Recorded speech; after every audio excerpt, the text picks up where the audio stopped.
Hey, I'm live. Good morning. I just thought I'll pop on for a brief moment to share with you what the Lord told me today, because I had my quiet time between 7 and 8, and He spoke to me, and I just feel like what He said is so relevant that I just want to share it with you, if that's okay. So I wrote it down, so I'm going to read it word for word as I wrote it down. And basically, it says, okay.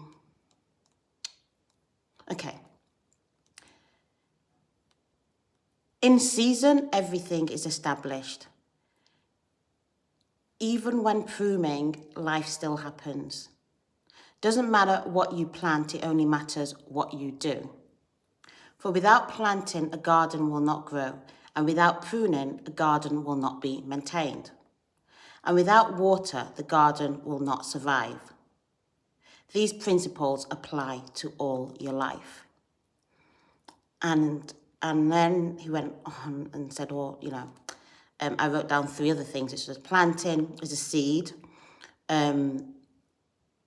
what you are to do, and then do it. So basically plant a seed, determine in your heart what you want to do, and then do it.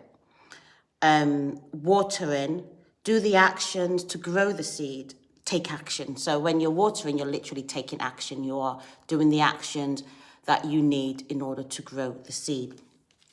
Now, then pruning, check what works and get rid of those that doesn't. So when you plant your seed, so you've got your seed, whatever that seed is. And obviously, you want to make sure you plant a good seed, because you don't want a bad seed, because then you will harvest a bad fruit.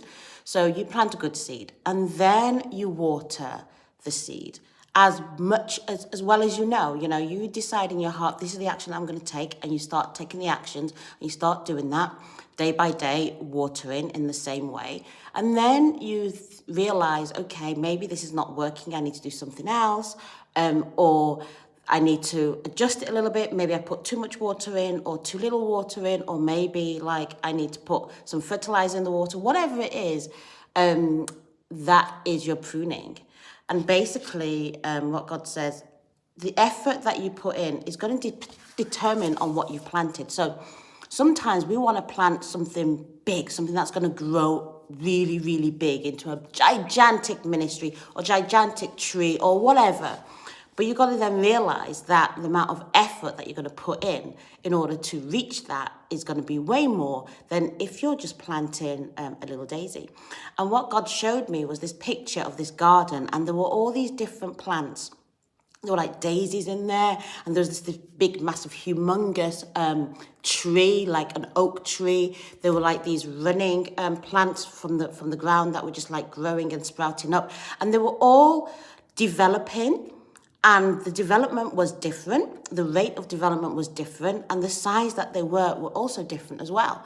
And it was almost like God was like saying, well, pick which one, you've got your garden, it's up to you, what you plant in there. Pick what you want to plant. And it doesn't matter, all of them are okay. So if you want to plant a garden full of daisies, then great. If you want to plant a garden full of big, massive trees and forest, that's going to grow into a forest and what have you, then great. But just know the amount of effort you're going to put into it is also going to be great as well. So, but, and as you're doing your things, then God will meet you as you're doing your things. So sometimes we just expect God to tell you, God, just do it for me, and you're just going to sit and do nothing. And God says, no, it's your garden, it's your choice. You plant the seeds, you water it, and you prune it as you know best, and I will come along and do the things that you can't do, which is like the miracles, which is like grow it quicker than it was ever going to grow, which is like bring people that are going to help you prune that you never would have thought of, which is like, getting rid of the weeds, which, you didn't even know were there, which were probably underground, hadn't come up and sprouted up, and God's getting rid of all of those things. So this is what He showed me. And like He says, it applies to everything. It applies to every part of your life, whether you're in business, whether you're personal life, whether you're married, whether you're children, whatever it is, plant the seed.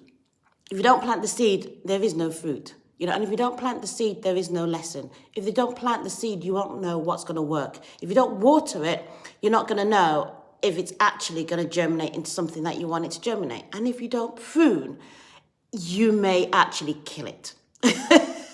Because like, if you just keep watering a plant and it's just got too much water in, and it, you know, you overwater it, it's going to die. Likewise, if you've got a tree that's growing wild and for whatever reason it's got bits in it that are not working, do you know, guess what? Human nature is we focus more on the things that are not working than the things that are working. Get rid of the things that are not working. Don't try and make it work if it's not working. If it's not working, get rid of it. Cut it dead. And focus on the things that are working. And when you cut it dead, you realize you don't need to spend the effort and the energy on things that are not working. And you can flourish. So then, anyway, that's what God spoke to me about today. So I was super pumped because although it was in a picture and like, you know, and he said these things and I wrote them all down. And it was in a brief moment as well. It was in like the last 10 minutes. So if you've set aside time, this is what I'm learning. If you set aside time for God, you know, he may show up in the very last few moments. So don't give up. Just sit there and wait for him, because when he speaks, what he says is really going to transform your life. So that's what I wanted to pop up and say. And the other thing is, after my quiet time today, I went in and got ready and stuff. And as you can see, I've curled my hair, like literally. I'm on point this morning, absolutely on point, which is great. So I'm 100% A-okay, 100% ready to go. You know, I've planted my seed, I've got an action plan, and I'm going. But before I go, I want you to know that God loves you. He does. He loves you. He loves you so much. You know, he gave his only son to die for you on the cross. Because why? He loves you. And he wants you to know he loves you. There's nothing that you can do that is going to separate you from the love of God, because he loves you. All you need to do is let that resonate today. Meditate on that word. Keep telling yourself that God loves you. There is nobody else that loves you more than God. And all he wants is your heart. That's it. And you know what? There's no better place to place your heart than in God's hands. No better place. No other person, no other thing, no other aspiration. Place your heart in God's hands and you'll see how your life will be transformed. And that's it. I'm off. Take care. Have a great, awesome day. Bye.